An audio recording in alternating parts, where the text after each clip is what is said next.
Nah, lalu kemudian musyawarahlah Umar bin Khattab bersama sahabat mengamalkan firman Allah, a'udzubillahi minasyaitonirrajim, wa amruhum syura bainahum.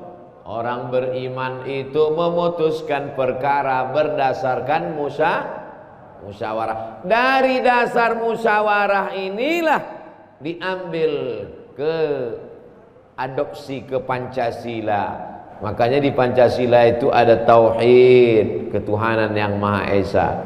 Ada kemanusiaan, al-insaniyah, kemanusiaan yang adil dan beradab. Ada al-wahdah, persatuan Indonesia. Ada permusyawaratan. Ada al-adalah, keadilan sosial bagi seluruh rakyat Indonesia. Jadi yang menyusun Pancasila itu adalah para ulama, founding father, pendiri bangsa. Jadi jangan dibenturkan. Sekarang mau dibenturkan antara nasionalisme dengan agama. Siapa yang berteriak Allahu Akbar berarti musuh nasionalisme. Ini orang nggak ngerti sejarah. Hari Kamis pagi, ini momentum awal hijrah, berkumpullah semua anggota-anggota parlemen.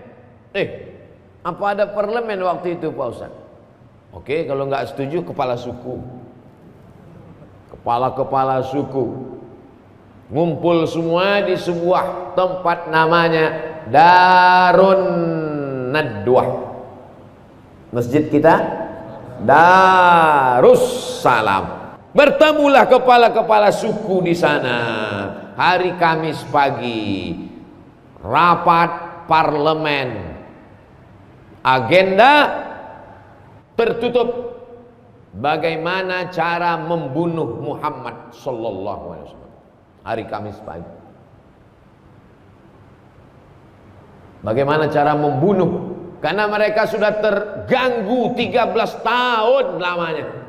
Kedatangan Nabi Muhammad merusak stabilitas keamanan jahiliyah. Banyak yang terganggu, risau, resek ini orang. Harus kita habisi. Nah, bertemulah mereka semua. Bapak Ibu, saya ngomong kuat gitu nggak stres kan? Soalnya saya nggak bisa saya melihat raut wajah, nggak tahu entah dia senang, entah dia marah. Tapi saya husnuzon aja. Saya terus terang dengan masker ini terbantu ketika foto-foto. Saya nggak perlu senyum. Kalau dulu saya, sekarang saya senang.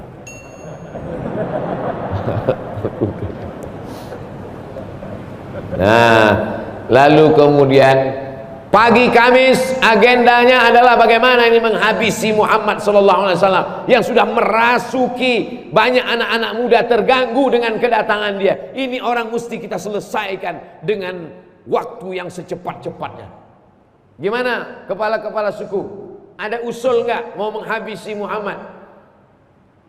Saya punya pendapat Pak Ketua Sidang. Nama Ketua Sidangnya Abdul Uzza, nama ketua sidangnya nama ketua sidangnya Abu Lahab, Abu Jahal, Abu bapak, Jahal bodoh, Abu Jahal pak bodoh. Dulu enggak, sekarang. Lalu kemudian gimana kata ketua sidang? Gimana, ada usul enggak? Saya punya usul Pak Abu Jahal. Gimana, apa usulnya? Gimana kalau Muhammad ini sallallahu alaihi wasallam, dia enggak nyebut sallallahu alaihi wasallam karena dia musyrik jahiliyah. Gimana kalau Muhammad ini, saya sallallahu alaihi wasallam karena saya umat Muhammad sallallahu alaihi wasallam. Gimana kalau Muhammad ini sallallahu alaihi wasallam? Bukan kata dia kan, dia enggak. Gimana kalau orang ini kita asingkan ke tempat yang jauh, kita kirim dia ke Pulau Nusa Kambangan. Kok ke Nusa Kambangan? Nusa Kambangan. Pokoknya ke tempat yang jauh lah, kita asingkan dia. Karena dia ini sudah mengacau, merusak, mengobok-obok kita di Makkah. Ini hanya akan mengancam kekuasaan kita saja. Gimana kalau kita asingkan dia, kita jauhkan dia? Kata Abu Jahal, gimana anggota? Setuju nggak?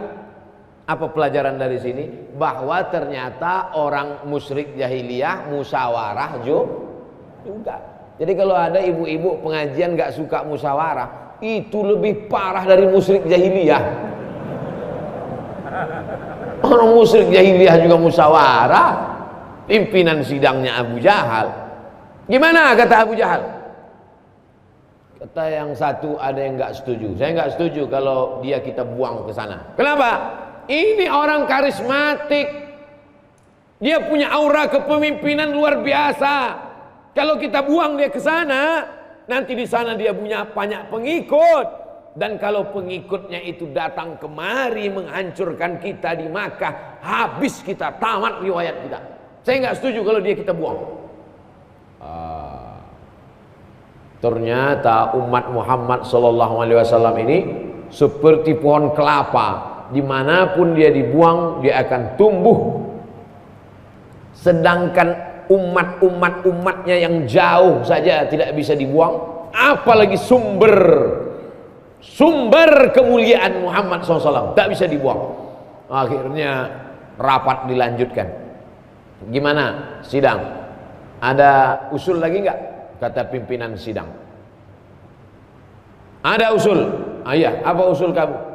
Bagaimana kalau kita buat kerangkeng, kita masukkan dia ke dalam, letakkan di samping Ka'bah, jangan kasih atap, biarkan dia mati sampai kering.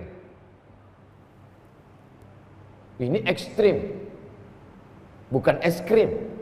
Ekstrim ini. Kurung dia, biarkan mati kering, panas. Bapak Ibu tahu panasnya kota Makkah. Bawa sendal swallow, letakkan 2 menit, jadi martabak bergulung. Panas itu kota Makkah. Enggak setuju. Kenapa kamu enggak setuju dengan usul ini? Karena ini orang berwibawa, punya pengikut secara diam-diam keliling Makkah. Kalau mereka melihat pimpinannya di kerangkeng, tidak dikasih makan, maka mereka semua akan ngamuk, terjadi revolusi di kota Makkah, kita semua akan hancur. Wah, sidang mulai buntu. Gimana Pak pimpinan sidang? Kata pimpinan sidang, 2 pendapat ini nampaknya semakin buntu, deadlock. Kalau gitu saya minum dulu, kata pimpinan sidang. Itu nggak ada tambahan dari saya. Insya Allah. Bismillahirrahmanirrahim.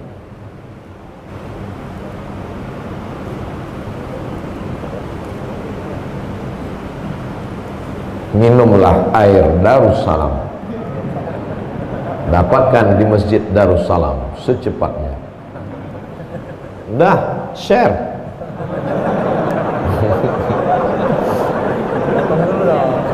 Saya ditanya sama orang pajak, itu Ustadz banyak sekali endorse kopi, endorse cendol, endorse air.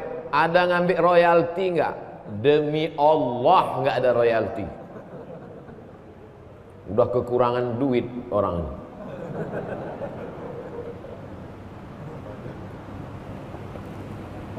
Kita lanjutkan.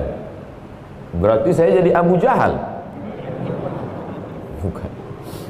Ada usul lagi nggak? Ada usul. Gimana usulnya?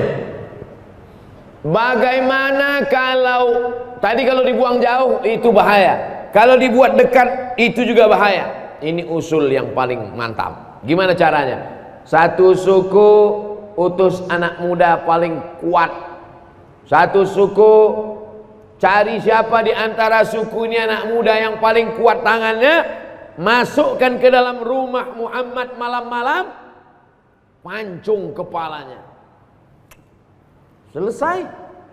Gak perlu banyak biaya modal. Tapi anehnya, di antara usul yang banyak itu, tidak ada satupun di antara orang musyrik jahiliyah itu yang mengusulkan, gimana kalau kita santet aja. Gak ada. Jadi apa maknanya? Kalau ada orang sekarang pakai santet, berarti lebih jahiliyah daripada Abu Jahal. Kalau ada orang sekarang nyantet karena benci santet, itu nanti di akhirat ketemu sama Abu Jahal. Kata Abu Jahal, aku aja nggak sejahiliah ente. Kami memang di Makkah itu jahat, minum khamar, tapi untuk menghabisi dia nggak kami santet. Ente pakai santet. Ayo kita celupkan dia ke dalam neraka. Sesama masuk neraka saling mencelupkan mereka. Gimana usul yang ketiga ini? Satu anak muda dari kalian masuk mengendap-endap dalam rumahnya, pancung kepalanya tengah malam. Gimana? Setuju? Bahaya ini Bapak Abu Jahal. Apa bahayanya? Muhammad sallallahu alaihi wasallam bukan anak sembarangan. Muhammad anak Abdullah, Abdullah anak Abdul Muttalib, Abdul Muttalib anak Hashim, Hashim anak Abdi Manaf, Abdi Manaf anak Qusay, Qusay anak Kilab, keturunan Lu'ay Fihr, cucu cicit Adnan, keturunan Ismail anak Ibrahim alaihissalam. Mengalir darah Ibrahim dalam darahnya. Kalau sampai ketahuan ada suku yang membunuhnya, terjadi perang suku, satu suku akan dihabisi. Bukan sembarangan. Kalian pikir Muhammad ini kaleng-kaleng? Akhirnya sidang waktu itu alot luar biasa. Gak berapa lama idenya datang dari Abu Jahal sendiri. Kata Abu Jahal, saya punya ide sendiri. Apa ide Abu Jahal? Kalau satu suku mengirim satu anak muda, ketahuan nanti satu suku di sana dihabisi. Jadi kalau gitu gimana? Satu suku ngirim anak muda, satu suku ngirim anak muda, satu suku ngirim anak muda, satu suku ngirim anak muda, satu suku ngirim anak muda, dan kemudian semua anak muda ini dikasih pedang. Malam-malam ramai-ramai masuk, semuanya ikut mencincang. Dan kalau dia mati tidak ada satupun yang dituntut karena semuanya ikut. Inilah ide korupsi berjamaah dari Abu. Karena kalau cuma satu yang buat ditangkap, gimana kalau kita buat rame-rame? Siapa yang mau nangkap? Cerdas dia, cerdas. Tapi kenapa dipanggil Abu Jahal? Abu Jahal kan pak bodoh, padahal otaknya cerdas. Karena cerdasnya untuk yang jahat-jahat saja. Kalau untuk yang baik-baik dia tertidur. Ini masjid kita sudah nggak muat lagi. Jamaah kita ramai sampai 3.000 orang. Gimana jamaah cara menyelesaikan masalah ini? Nggak ada ide-idenya. Tapi kalau pas ditanya, gimana cara kita nyambut Agustusan? Keyboard tunggal. Nah itu Abu Jahal. Oleh sebab itu maka disetujuilah. Gimana setuju? Semua suku setuju. Setuju semua suku. Akhirnya mengirimkan anak muda yang gagah, kekar, perkasa, tangan berotot, nanti malam siap mencincang. Dengan ini rapat pada hari Kamis menetapkan keputusan. Setiap suku mengutus anak muda. Sidang ditutup. Akhirnya mereka setelah tanda tangan amprah pulang. Pulang semua. Siang itu datanglah Nabi Muhammad sallallahu alaihi wasallam menemui Abu Bakar Siddiq. Nabi Muhammad menemui Abu Bakar. Assalamualaikum. Waalaikumsalam. Rasulullah. Ya. Ada apa ya Rasulullah? Abu Bakar, nanti malam kita hijrah. Jadi hijrah itu hari Kamis malam, Jumat besok malam. Nanti malam kita hijrah. Kenapa malam ini ya Rasulullah?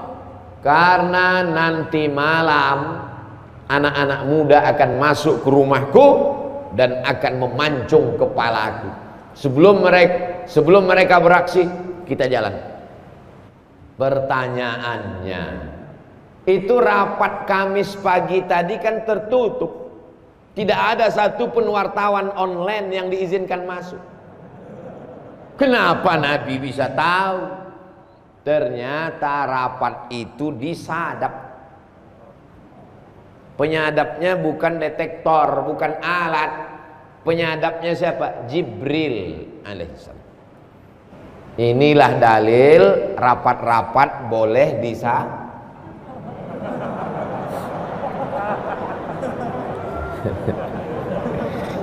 Nah, ibu-ibu hati-hati rapat ibu-ibu. Mana tahu itu meningkatkan belanja bapak-bapak. Bocor. Akhirnya Jibril ngasih tahu Muhammad sallallahu alaihi wasallam hasil rapat mereka tadi pagi hari Kamis di Darun Nadwa, ente nanti malam mau dihabisi. Oleh sebab itu datanglah Nabi menjumpai Abu Bakar. Abu Bakar memang sudah siap, nunggu komando saja, ready. Oke ya Rasulullah, sami'na wa ata'na. Yang bisa dibawa hijrah hanya orang yang siap. Gimana kalau masjid ini kita luaskan? Siap. Gimana kalau bangunannya kita buat 2 lantai? Siap. Gimana kalau kubahnya? Udah bagus, sudah nggak perlu lagi. Jadi kalau ada orang rapat waktu diajak, gimana kalau karpet masjid ini kita ganti baru? Wah itu banyak begini, nggak siap. Biarkan dia sama Abu Jahal.